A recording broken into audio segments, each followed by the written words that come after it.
तुम्हारे प्रभु ईश्वर ने तुम लोगों को ये नियम, आदेश और विधि निषेध सिखाने का आदेश दिया है, जिससे तुम नदी पार कर जिस देश पर अधिकार करने जा रहे हो वहाँ उनका पालन करते रहो।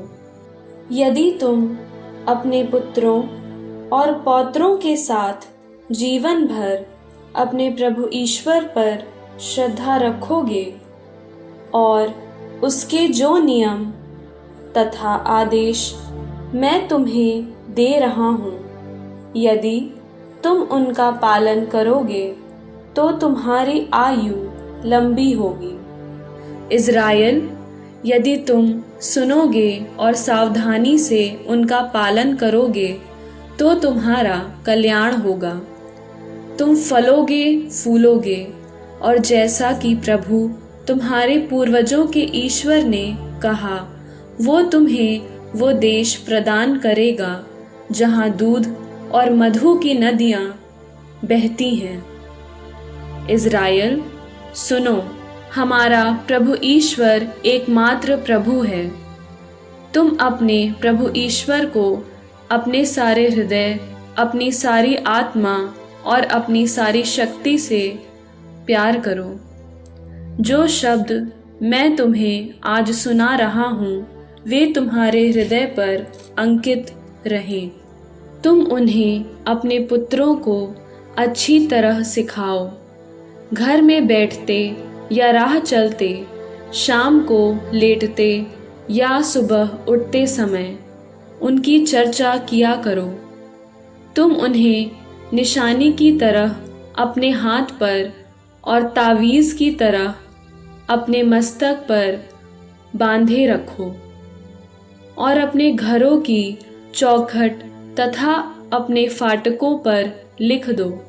जब तुम्हारा प्रभु ईश्वर तुम लोगों को उस देश ले जाएगा जिसे उसने शपथ खाकर तुम्हारे पूर्वजों इब्राहिम, इसहाक और याकूब को देने की प्रतिज्ञा की है, जहाँ बड़े और भव्य नगर हैं जिन्हें तुमने नहीं बनाया, जहाँ के घर कीमती चीज़ों से भरे हैं जिन्हें तुमने एकत्र नहीं किया, जहाँ पानी के कुंड हैं जिन्हें तुमने नहीं खोदा, जहाँ दाख बारियाँ और जैतून के पेड़ हैं जिन्हें तुमने नहीं लगाया। जब तुम वहाँ खाकर तृप्त हो जाओगे तो सावधान रहो और अपने प्रभु ईश्वर को मत भूलो, जो तुम लोगों को मिस्र देश से गुलामी के घर से निकाल लाया।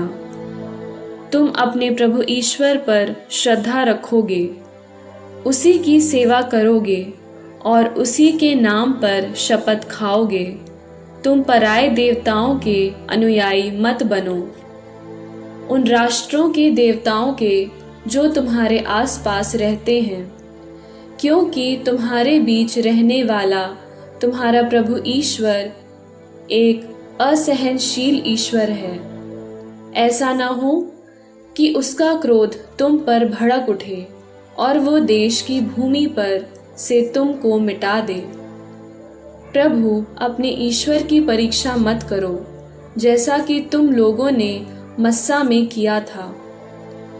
प्रभु तुम्हारे ईश्वर ने तुम्हें जो आदेश, नियम और विधि निषेध दिए हैं, उनका विधिवत पालन करो। तुम्हें वही करना चाहिए जो प्रभु की दृष्टि में उचित और भला है। ऐसा करने से तुम्हारा कल्याण होगा और तुम वो रमणीय देश अपने अधिकार में करोगे जिसे प्रभु ने शपथ खाकर तुम्हारे पूर्वजों को देने की प्रतिज्ञा की है। वो तुम्हारे सामने से तुम्हारे सब शत्रुओं को भगा देगा, जैसी कि उसने प्रतिज्ञा की है। जब भविष्य में तुम्हारा पुत्र तुमसे पूछे कि प्रभु, हमारे ईश्वर ने आपको जो आदेश और विधि निषेध दिए हैं उनका अर्थ क्या है, तो उसको ये उत्तर दो, हम मिस्र में फ़िरौन के यहाँ दास थे। प्रभु हमें अपने बाहुबल से मिस्र से निकाल लाया। उस समय प्रभु ने हमारी आँखों के सामने ही मिस्र, फिरौन और उसके दरबारियों के विरुद्ध महान और भयावह चिन्ह और चमत्कार दिखाए। वो हमें वहाँ से निकाल कर यहाँ लाया और उसने हमें वो देश दिया जिसकी उसने शपथ खाकर हमारे पूर्वजों से प्रतिज्ञा की थी। उस समय प्रभु ने हमें आज्ञा दी कि हम इन सब नियमों का पालन करें और प्रभु अपने ईश्वर पर श्रद्धा रखें, जिससे हमारा आजीवन कल्याण हो और हम जीवित रहें जैसे हम आज हैं। ये हमारा धर्म है कि हम प्रभु अपने ईश्वर के सामने इन सारे नियमों का विधिवत पालन करते रहें, जैसा कि उसने हमें आदेश दिया है।